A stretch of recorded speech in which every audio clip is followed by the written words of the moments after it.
Welcome back, everyone, to another mighty episode of 41 is the Mic. I am Matt Derrick from Chiefs Digest, along with Nick Jacobs from KSHB, your Easter enthusiast.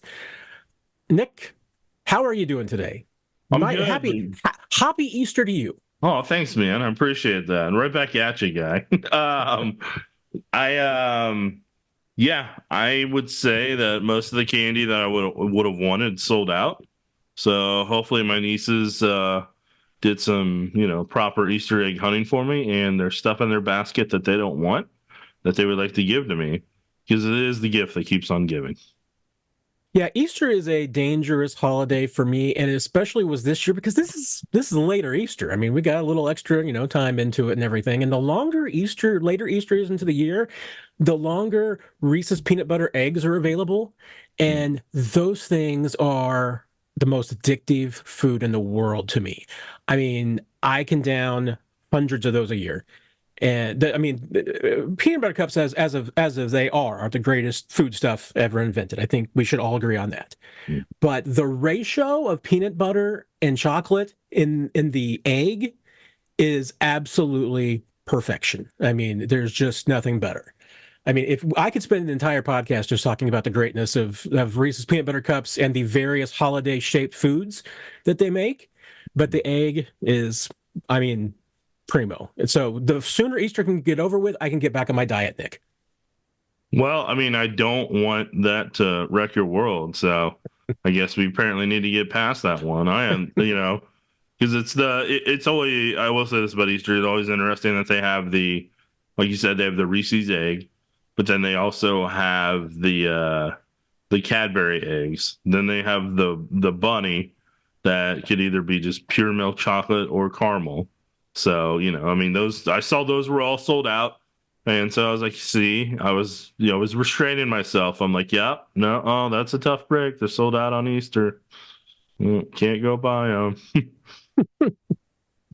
You mentioned the Cadbury eggs, and I'm going to use that as a transition to football, Nick, Okay. because the Cadbury eggs, as you may or may not know, very popular in the United Kingdom.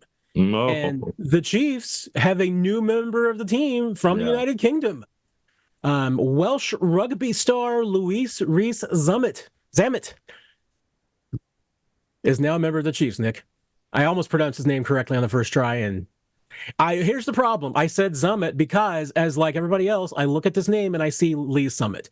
Or as my dear friend Ryan from back in the day, I saw said on Facebook, when he sees it, that Louis Rees-Zammit is how he pronounces Lee Summit when he's drunk.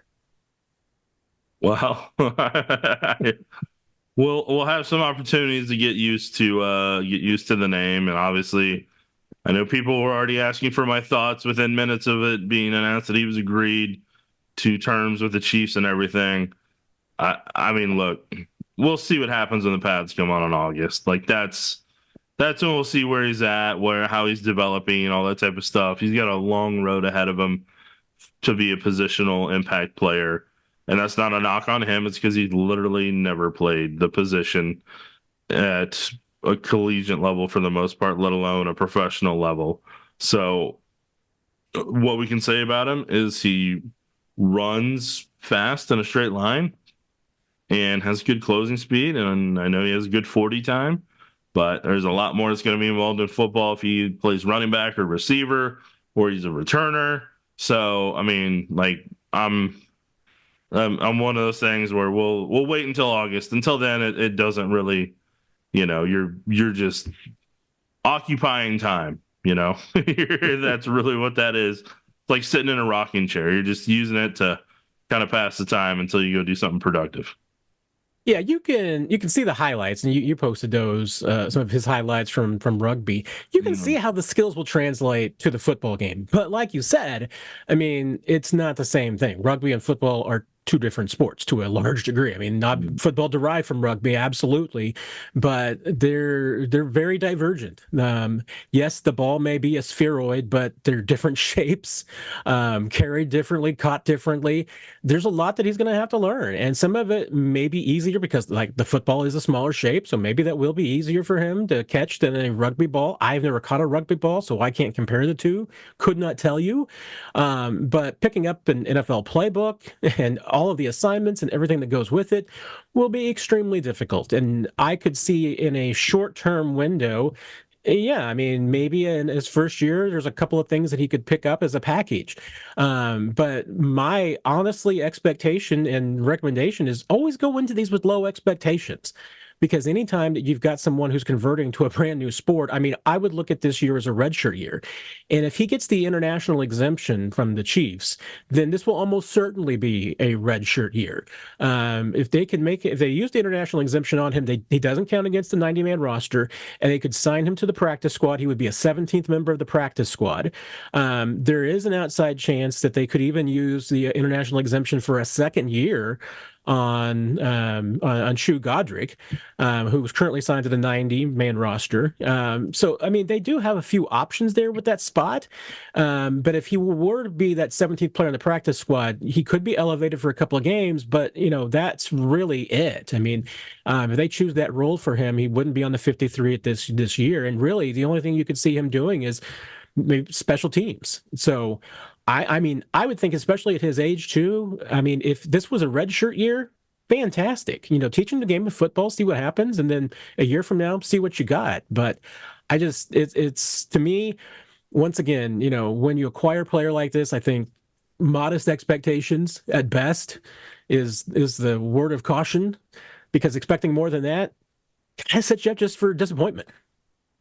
Yeah, don't worry, Matt. I got you covered on the lowest expectations possible right now. So, like I said, until August rolls around, I don't care. And I know that sounds mean to say, but that's just the reality, because until the shoulder pads come on and I see him have to take a hit, like a real true hit, whether it's in preseason or in training camp throughout, none of it matters to me. You're just guessing. You're just spending some time guessing until the draft happens. And so, I mean, you got to have lowered expectations. So that's where they're at right now for me.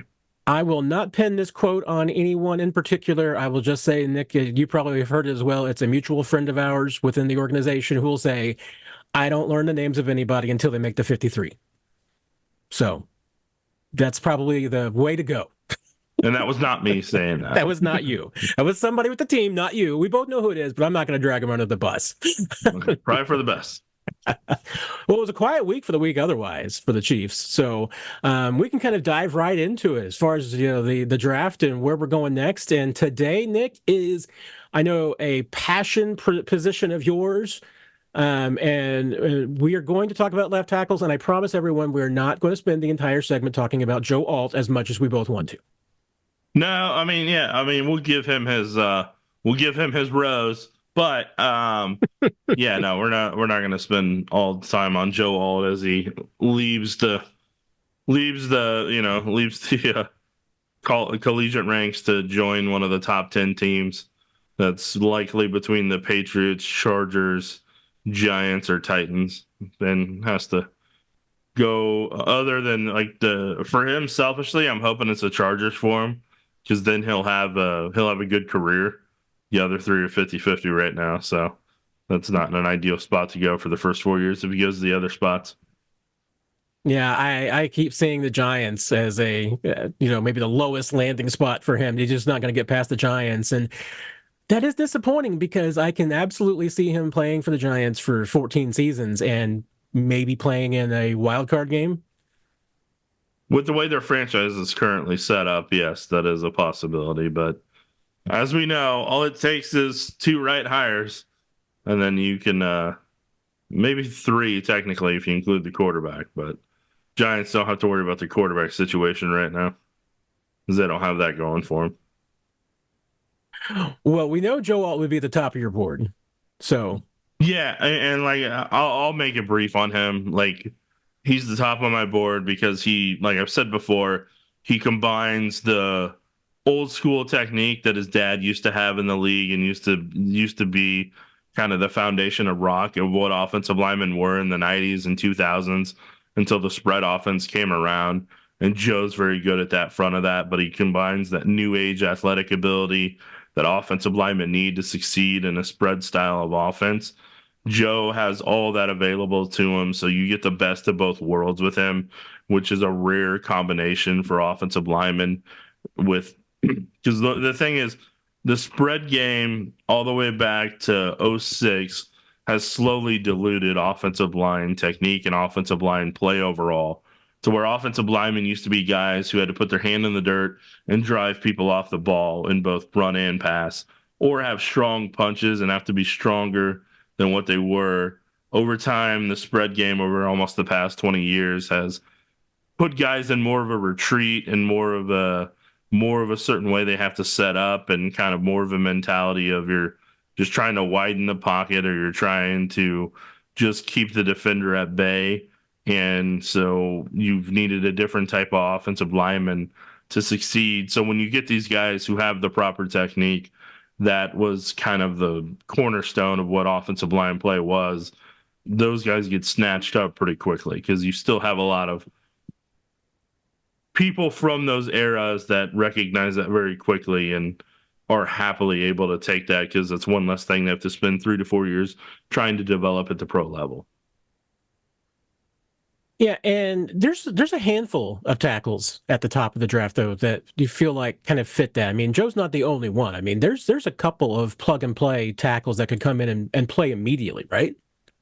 Yeah, I'll get to the next one, and he's going to be the hot name, but I'm not a huge fan of his, but I mean, there's going to be people out there that will be. And there's Fashanu, I believe is how it's pronounced, from Penn State. He reminded me a ton of Orlando Brown. Like just watching him play, and I watched multiple games because I was like, man, please tell me this guy in the top 15 that's being projected top 15 does not continue to look like this guy, and that it was just an injury or a bad game. But his kick step's so lumbering, and that's the worst part of if you're wanting an offensive lineman to protect Patrick Mahomes, especially a developmental guy who's just coming out of college. You really don't want them to have lumbering kick steps for the most part. And when I say lumbering, it's not a smooth glide.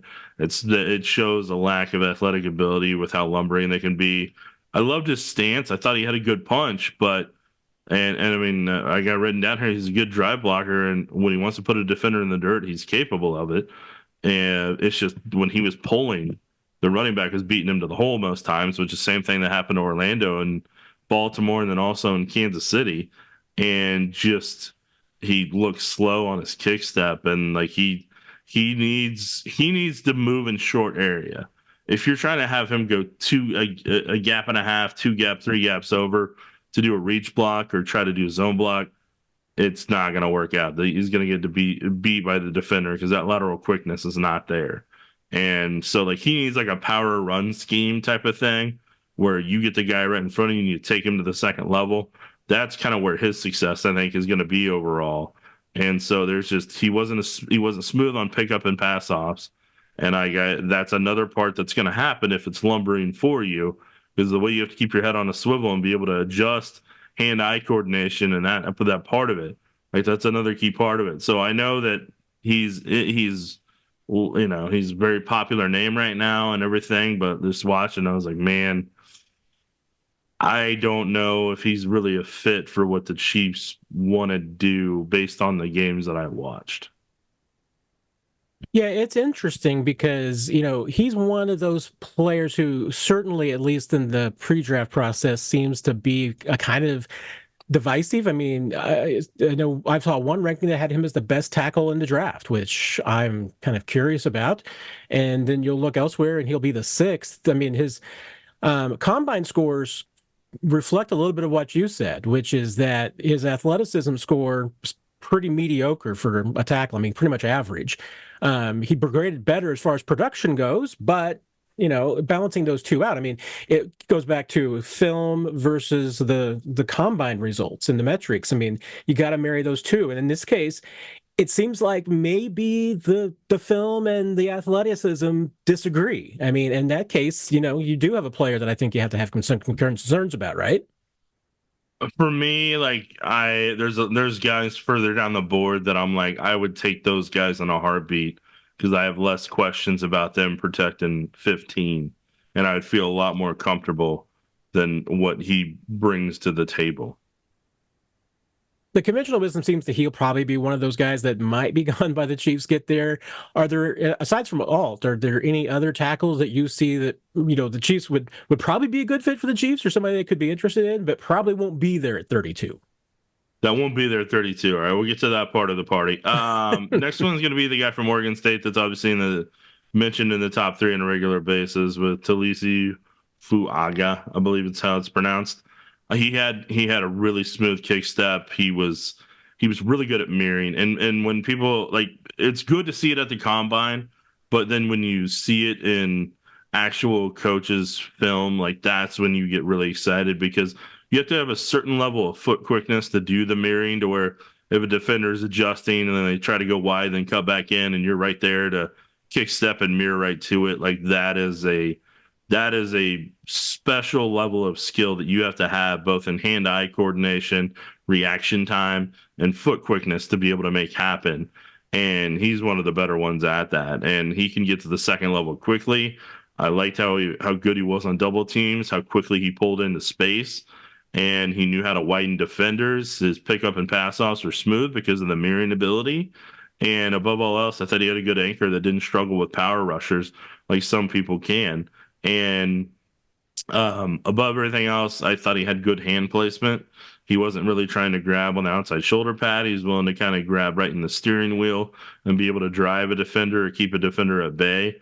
And when he locks on a defender, he buries him in the dirt. So, like, if he happened to sneak down there, I would not be opposed to that in any way, shape, or form. The next guy I'm going to talk about is Georgia, which is going to be um, Amarius Mims, I believe.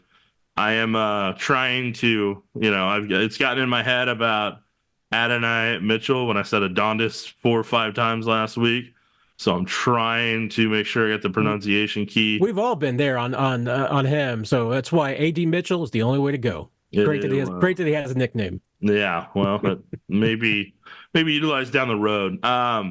So with Mims from Georgia, he's raw because of the lack of starts that you would like from a tackle coming out of there, but he doesn't look as big as listed because I think they had him like 6'7", 340 is what some people have him written down as, but on coaching film, he does not look that big in terms of like, just this overweight offensive lineman that's struggling type of thing that you would think by hearing 340 pounds. He doesn't look that part. I mean, the biggest thing about Mims, how long his arms were, that's the thing that stands out about him. And I know that may sound weird, but man, like the way he's able to keep defenders at bay with ease, and it's just like breathing for him. And the power, he didn't even realize the power he has yet. Once he gets an O-line coach that taps into that level of power that he's got available, like I'm telling you, like that's going to be a dominant tackle because he barely tapped a couple players and put them in the dirt. And like I'm like, man, if he gets to like a Trey Smith level, like it's going to be frightening what he could be as a tackle in the greatest way possible. He wants to keep defenders on their rear. It's a passion of his, so he'll toss them around like a rag doll sometimes. Like and eliminate that. He got into space very quickly for a 40 pound man. How quickly he got into space, how well he widened the pocket, and above all else, what I've written down in the notes here, his stances were really, really good. And for a guy to be 6'7" and to have really good stances initially, that means that keeps the pad level down and that gives them good leverage to start out with. So the fact he already had that part down, I was really, really impressed with that. So like that is something that I took notice of, and I'm like, okay, he's got the stance down already at 6'7", 340 to be at that level. Like there's not a lot you have to build off of initially whenever they come into the league. Where I had the knock on him is he would stop his feet at times on drive blocks, and he could get overpowered by some smaller defenders just by simply stopping his feet. So that's where if he gets that combination of power and keeps the feet moving, then that's whenever you've got kind of the complete offensive tackle that I think you're looking for. We talked about this the other night on our Q&A about arm length and how important that is. And you talked about Mims's arms. His arms are 36 and an eighth inches. Mm-hmm. That's pretty long. I mean, that's an incredible Mm-hmm. wingspan. And for a tackle who has to be able to reach out so much on the outside, that is huge. And, for those of you who don't follow it closely, I mean, 34 is kind of considered the minimum length that a tackle really needs to have, and it's not to say that you can't play with shorter arms than that at the tackle position. But like Joe Thuney has shorter arms than that. That's one of the reasons why he's a great guard and doesn't play tackle. I mean, if he had longer arms, he probably would have been a tackle in the NFL. Mm-hmm. But he can play it if needed, despite that. But Mims really has that in spades. I mean, and when you're talking about a tackle, I think that the two traits, one physical, one athletic, that you look for, and you've hammered on them, is, arm length and footwork. And Mims, like you said, I mean, you have got the one concern about him as far as, in certain situations, but he really seems to have the whole package, doesn't he? Yeah, you're going to need to have a good feel comfortable with the medical report on injuries and why they were happening and what was going on. But in terms of how raw of an athletic prospect he is and how he's probably going to go in the top 24 right now, like that's where if there was somebody that you felt comfortable with jumping up to go get, Mims is probably one of those guys, because you're thinking right now that the Steelers potentially would be in that range of somebody that'd be very interested in a player of his caliber if they don't go wide receiver. But yeah, Mims is kind of the first one that I think is actually reasonably right now within striking distance if you wanted to go get a tackle. Just a question, do you feel like he could play left tackle for you? Or do you think he's stuck at right tackle, which is where the tape was that I saw him playing at Georgia? It's intriguing to me that you've mentioned actually quite a few tackles so far. I mean, Yeah. it goes to speaking just about how deep this position is. I mean, there's four tackles right there that all conceivably could be gone by the time the Chiefs get on the board, but there would still be options there. Right, and then the next one that'll end up being an option, not necessarily. He wouldn't be. I wouldn't have high markings for him on my board, but I know other people like him as J.C. Latham from Alabama. I wasn't really enamored with him. I think he's going to end up being a right tackle. And here's the key thing that I didn't like: how much he hops in his reach steps. Now, the reason that's such a big deal, when a guy hops, they're not actually taking the definitive step at a good angle with low pad level. They're hopping like a rabbit, and when you hop, people like Chris Jones plant you on your rear. Like, I mean, because they have the arm quickness and ability to get that done quickly. So NFL defenders are going to notice that pretty quickly, and they're going to take that habit right out of him. Or he's going to be seen on the ground a lot, and they're going to be like, why is that offensive lineman on the ground so much? And it's going to be because he hops like a bunny, gets that pad level up, exposes that chest, and boom, like John Madden right there. That's how you do that. Just absolutely ruining the man's career on Easter because he hops too much. I mean, that is just. I didn't even put those two together. I thought when you had the bunny hopping out, we were all over that. Yeah. So, and the thing about Latham is, like, the other key point that I've got long notes on him, and when I have long notes on a player, that is not a good thing, because it's a lot of things I got to fix. But the key part that I put down here is he is actually, when he's in a 2-point stance versus his hand in the dirt, he's a different player each time. When he's in a 2-point, I think he's got a lot. I feel like, yeah, he has a good stance when he's in a 2-point and his hands are in good position. When his hand's in the dirt, he has a good drive block, but seems to late on his punches and pass pro. So, like, that's the other thing a team would have to kind of work with on him when he's in those two spots, just kind of where he's at. But yeah, the hopping kind of got me, and I'm like that's a lot of reps that have happened over the years that you're going to need probably another 1,000 to fix. And that's going to take a while. That's going to be a lot of a guy struggling in camp and practice, and you don't have the time for that if you're investing a first-round pick in that player. Um, I could probably fix the hopping though in one easy session. yeah. And that is just by giving him I would give him a Reese's peanut butter egg on every snap in which he doesn't hop. Matt, it's worth a try. If that doesn't solve the problem, nothing will. That's Yeah. all I'm saying. So it's worth a try. Yeah, next guy I'll go. This guy is going to be fringe for second round, Tyler Guyton from Oklahoma.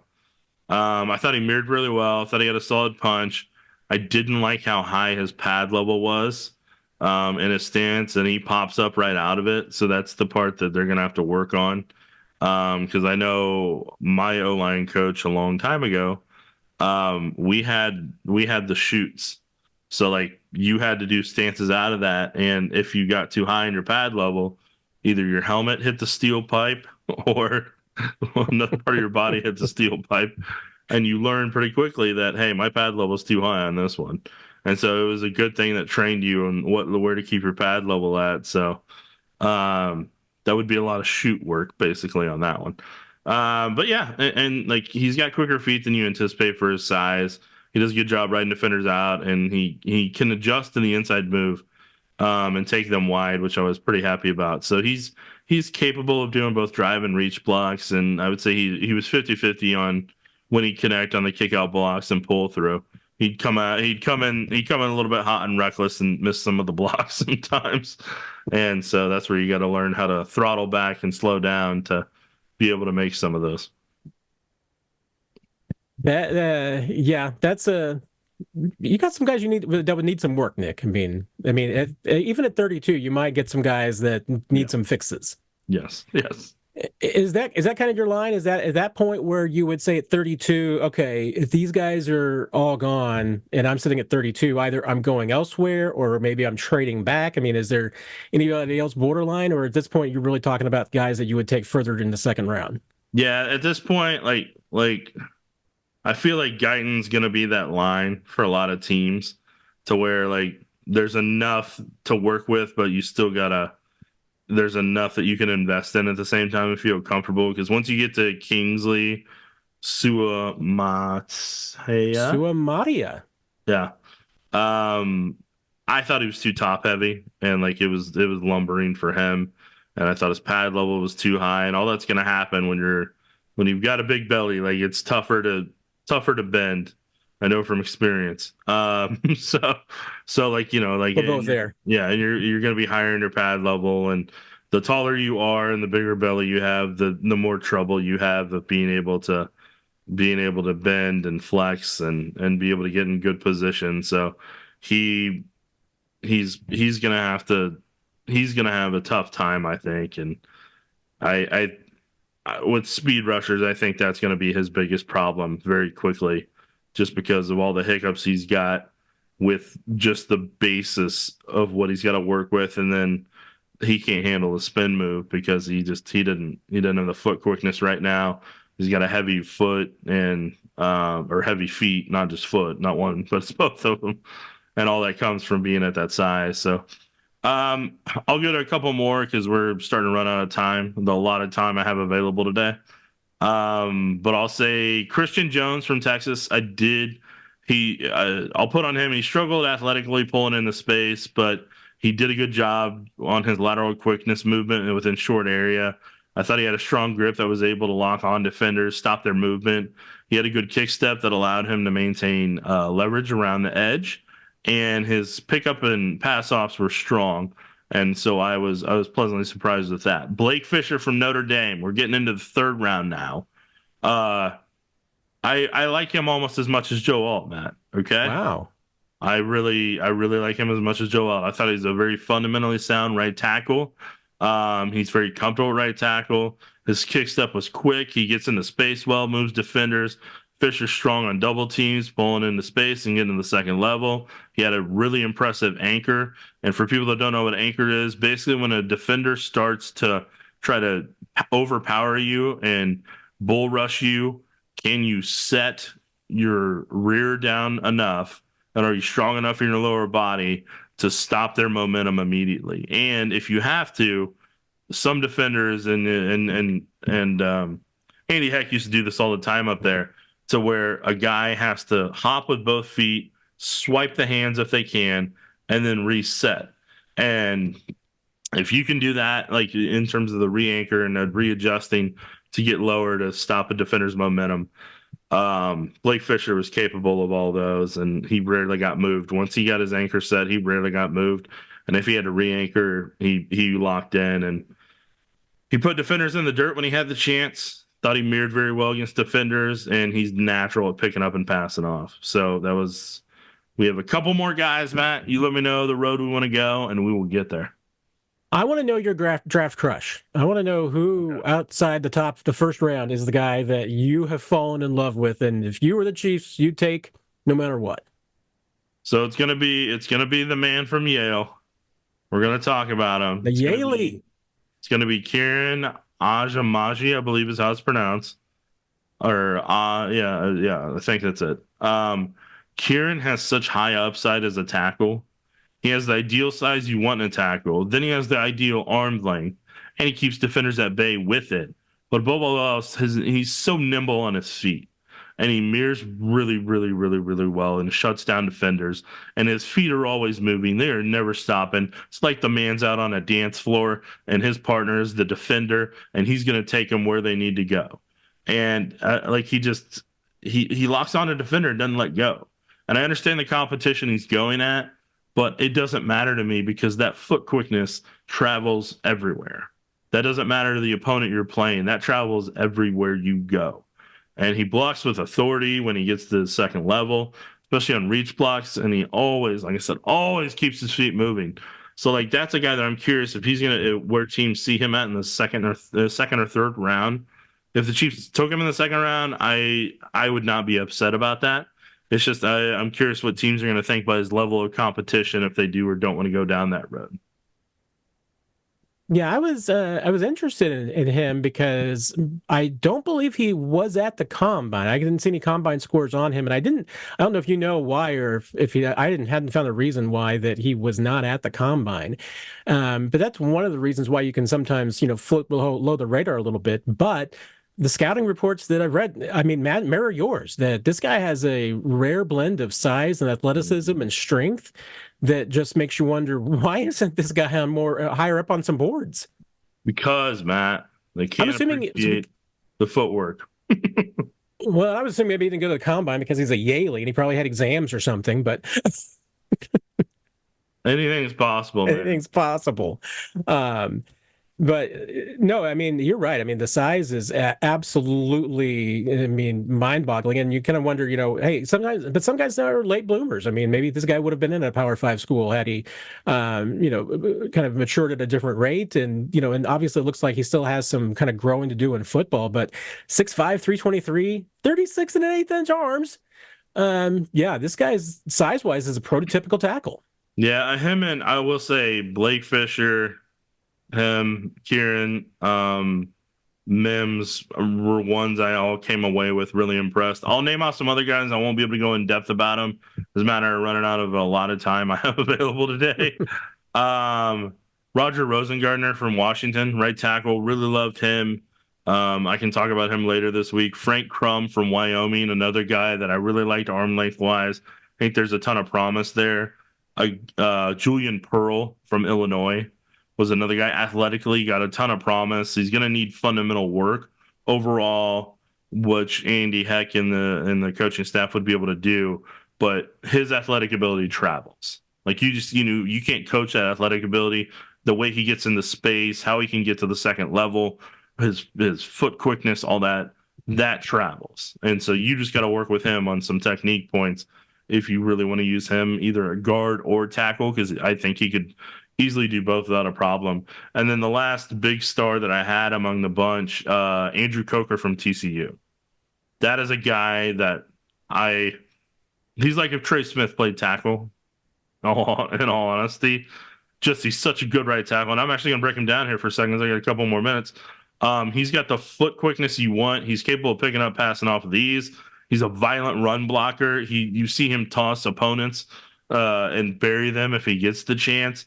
And he's got the agility to pull into space more than that's above the serviceable level, which is where I have it.